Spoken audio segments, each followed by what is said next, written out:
Si quieren, vamos empezando y voy a dar una introducción a cada uno de los temas. Entonces, con el origen de la corrupción, yo desde un funcionalismo y desde una teoría crítica lo veo en cuestión de valores. Todos ustedes han leído a Fromm, El Sí, claro. arte de amar, y él dice algo interesante. Él dice de que en ciertos momentos parte del atractivo son los valores de la gente, que en cierta parte los valores de una persona eran como si era una persona muy moral, era una persona atractiva, pero ahora ha ido cambiando. Ahorita, si se fijan, Ujú. una persona que se considera exitosa se dice que es ambiciosa, que es una persona cazadora. Más que nada lo de ambición y que nacionalista no tiene ese valor moral. Y Ajá. aparte que hay una cultura individualista que se intenta vender como el yo soy, como para poder, soy individualista como para identificarme sobre las demás personas, no ser como parte del resto, pero al final venimos siendo.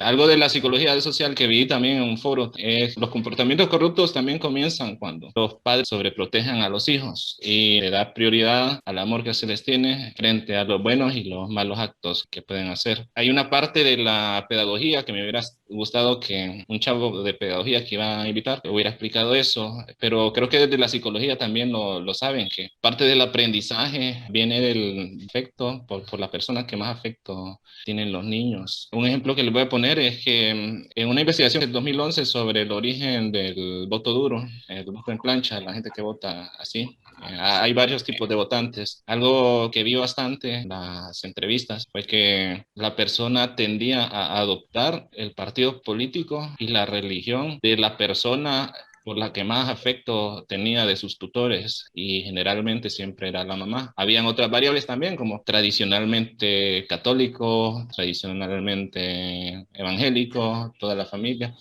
Y es algo que pasa también en la pedagogía, no sé si se han fijado familias de solo profesores de educación media, que se da bastante. Ujú. Bueno, entonces esa parte la quería exponer y fuera de lo que es el individualismo en contraposición al colectivismo. Y es que también nos van vendiendo la idea de que en este sistema todos podemos ser ricos. Entonces, si vamos al ejemplo de que hay una comunidad de 1.500 personas, no todos pueden ser ricos, se haga lo que se haga. Siempre va a haber como un patrón de un mínimo porcentaje, va a tener todo. Y otros pueden tener una vida buena siendo empleados, otros pueden quedar en el fracaso y otros hasta morir de hambre. Sí, sobre lo de la familia es como el nepotismo. La familia individualista piensa que lo que hace defendiendo a su familia, eso es lo bueno, contrapone el bienestar común de toda una comunidad a solo el bienestar de su familia. Y todo esto de la corrupción es progresivo, está en la cultura y en los pequeños actos. Yo pongo un ejemplo de pequeños actos que la gente no tiene conciencia de la magnitud de esos pequeños actos, que los puede ver pequeños o justificados según lo cree. Poniendo ejemplos pequeños, el abuso de autoridad en ciertas cosas, sabotear a otras personas en el trabajo, o si es un trabajador independiente y le aplica el dicho según el sapo la pedrada, es una forma, o solo el simple hecho de colarse en una fila, en una institución de salud o haciendo trámites personales, una persona viene haciendo. Entonces, eso que parece que no tiene magnitud, esos pequeños actos son como la especulación en la economía. La especulación en la economía crea crisis y aunque las personas no lo crean, que pequeños actos que están malos para la comunidad tienen impacto en la sociedad. Por ejemplo, la histeria colectiva por rumores que antes de la pandemia de que cierto medicamento para la leucemia podía prevenirla, dejó desabastecidas varias farmacias que ya no le pudieron ofrecer el tratamiento a personas con leucemia. Entonces, así quería yo introducir el tema de la corrupción, a ver qué opinan ustedes. No sé si quién quiere comenzar. Un saludo, Jonathan. Un placer. Hey, hey, Norma. Hey, José Carlos, ¿qué hay, compa? ¿Cómo van? Hey, ¿qué tal? ¿Todo bien? ¿Todo Y bien? estos ¿Qué manes, tal? no, yo creo que a ustedes no los veo desde hace 5 años. No me acuerdo ahorita la última vez que nos vimos. Solo por Zoom. Sí, Ya hombre. vos por la UBI a Norman. En la Ah, U este creo que man. nos conocimos en algún momento, ¿no? Sí, En la Ahí, autónoma. ahí se llevaba a todo el mundo, lo de ciencias sociales y de filosofía, siempre, ¿verdad? En sí. esos edificios. las En carreras algún momento pequeñas. no nos encontrábamos, Sí, a lo mejor, nos presentaron, sí. muy bien, Pues, voy a ajá. plantear, sí, si me permites, el tema de la cuestión en el sentido de corrupción, pues. Yo he hecho unos apuntes, unos análisis desde un punto de vista filosófico, partiendo desde Kant en su libro, ¿no? Básicamente en la mayoría de su libro que va correspondido a la cuestión de la ética, justamente él hace ciertos análisis conforme a el tema de la corrupción, ¿no? Y el tema también de la política y la moral. Y ahí se manifiesta el mismo plantea de que no es lo mismo un político con moral o un político moral que un moralista político, ¿no? Entonces, a partir de ahí, nosotros podemos empezar a plantear la corrupción desde un moralista político, ya que el político con moral toma como precepto la moral, ¿no? A la hora de actuar y ve al ser humano como un fin en sí mismo.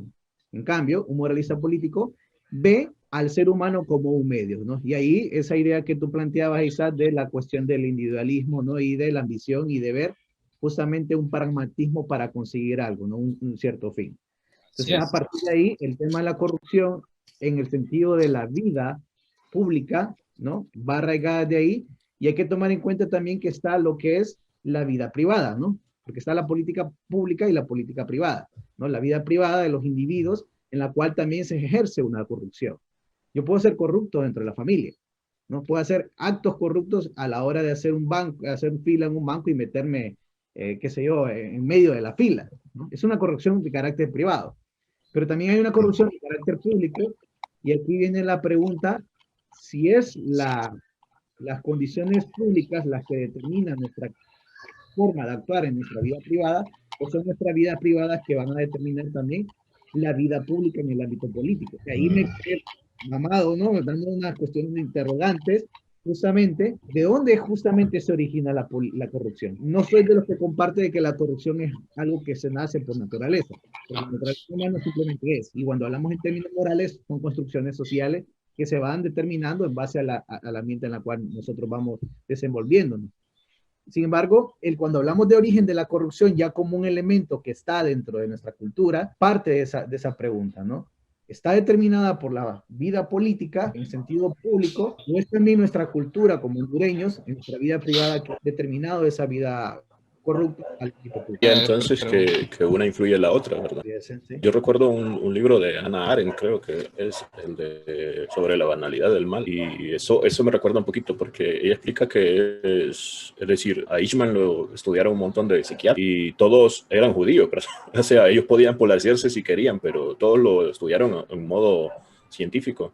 Y dice que todos dijeron que el tipo era una persona normal, con familia, con hijos, con una ética elevada y todo ese tipo de cosas, pero que el sistema de cosas en las que él estaba funcionando veía normal lo que él estaba haciendo. Entonces que al final él estaba funcionando según el sistema de su entorno. Entonces quizá ahí nos volvemos de nuevo al tema cultural. Bueno, eso es el que yo recuerdo ahorita. De ahí podríamos citar también a este brother, ¿cómo se llama este brother? Philip Zimbardo, brother, con aquel experimento, ¿verdad? Que me recuerda a una cosa que me mencionó Jacob una vez sobre la gente cuando le daban un arma, ¿verdad? Tenía que usarla alguna vez. Entonces, ahí ya nos metimos en el campo de José Carlos, ¿verdad?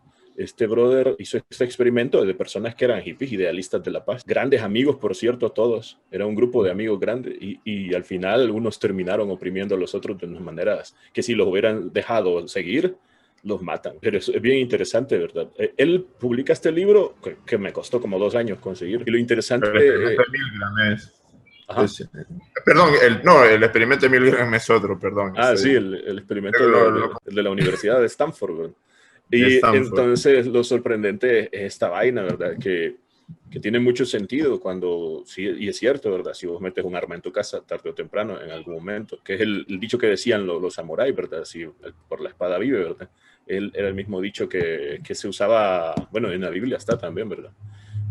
El que por la espada vive. Y la otra cosa es que solo les estoy dando como datos de algunos libros que me acuerdo. El de Anatomía de la Destructividad Humana, de Eric Fromm.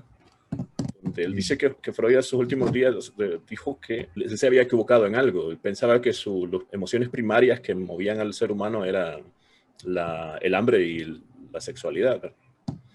Pero después dijo que se había equivocado, que era la destructividad y la creatividad. y que si no estabas construyendo, que si no estabas creando, estabas destruyendo. Bueno, al final el libro te explica un montón de cosas, que ya saben cómo Eric Fromm, ¿verdad? Ese brother era bien idealista. Y el último que hace poco estudié, que es el de Los ángeles que llevamos dentro, de Steven Pinker. Y este brother, man, ahí te explica que por naturaleza nosotros tenemos, bueno, que nosotros tenemos ángeles y demonios. A los demonios les explica en lo que está explicando, ciertos mecanismos bioquímicos que nos sirven para sobrevivir o para preservar nuestra existencia, la de nuestros genes. Y en el otro lado, los otros mecanismos que nos ayudan también a sobrevivir, pero en la manera de grupo. Entonces, muchas veces me ha tocado pelear siempre me ha tocado pelear con brothers que son bien ultracapitalistas, ¿verdad? Que me podrían ganar fácilmente diciéndome que la ley natural es la de supervivencia, ¿verdad? Y la del más fuerte. Pero que al final siempre está el otro lado, ¿verdad? Que los seres humanos aprendimos de los lobos a vivir en comunidad. Y eso lo explica mucho este man de Desmond Morris, que me acuerdo que Norman fue el que me introdujo a ese man y desde entonces no lo dejé de estudiar. Entonces, por ahí a mí me gustaría tal vez pensar, es cierto, no es natural, podría ser una parte, ¿verdad? Pero me parece también que es como una muestra de debilidad. Pero ¿cómo nosotros podríamos catalogar la debilidad, ¿verdad? Si al final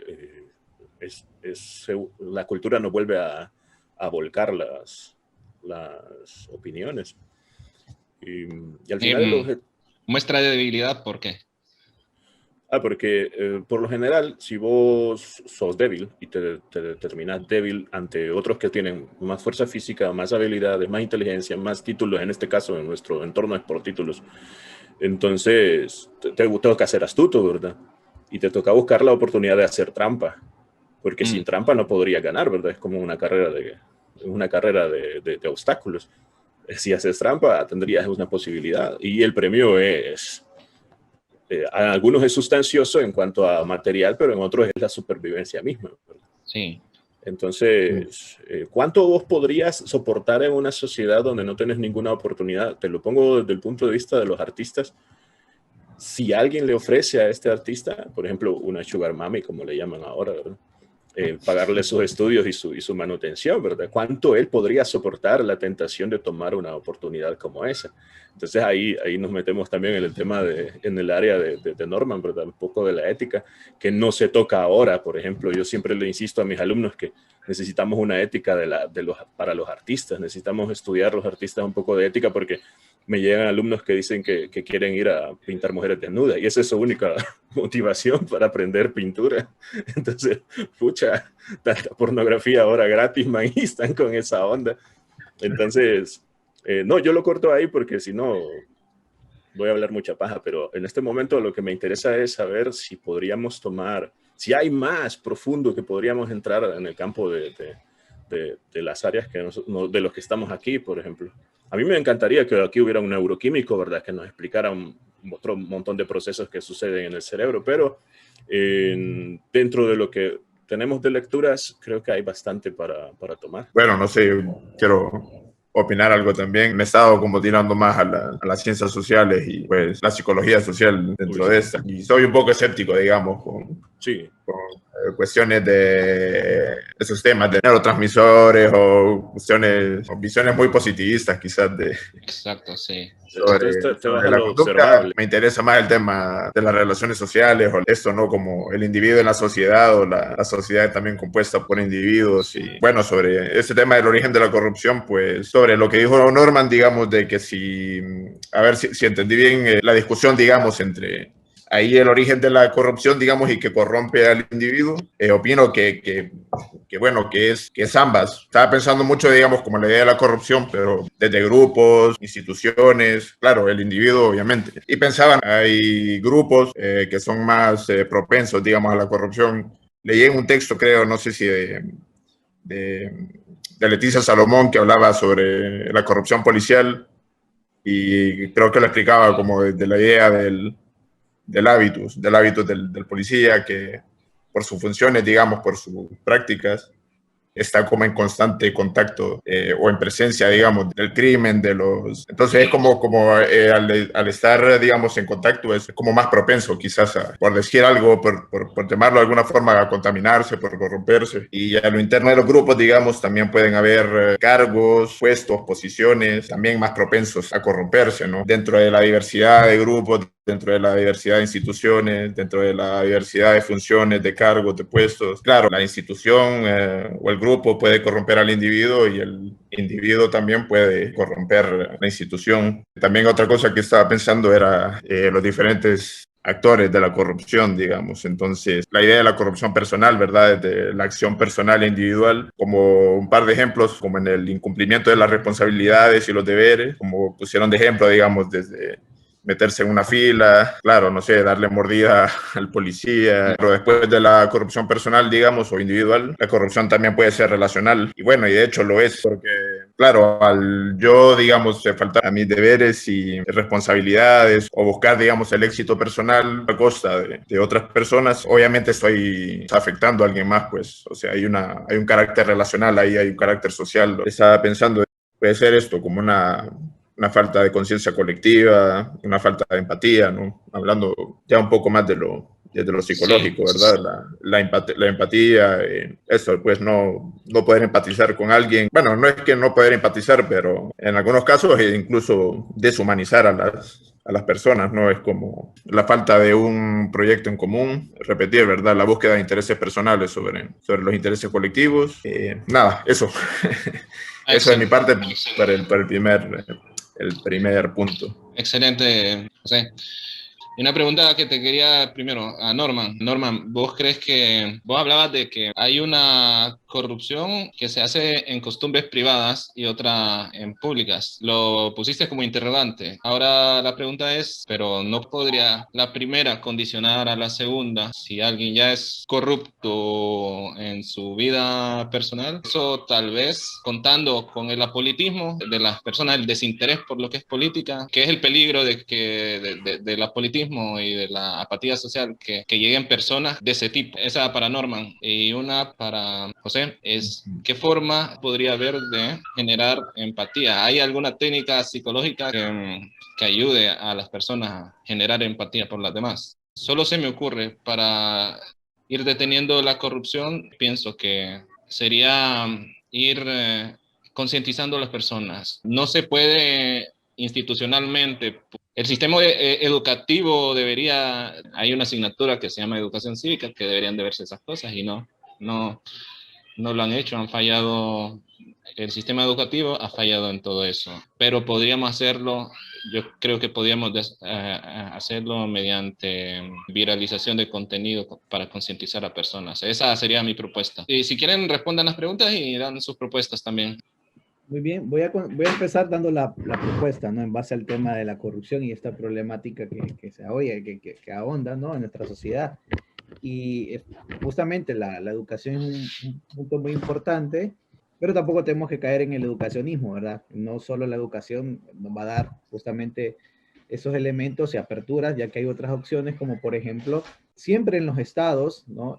Cuando han progresado, entre comillas, ¿verdad? Porque estaríamos entrando a otra complejidad de que es progreso, ¿no?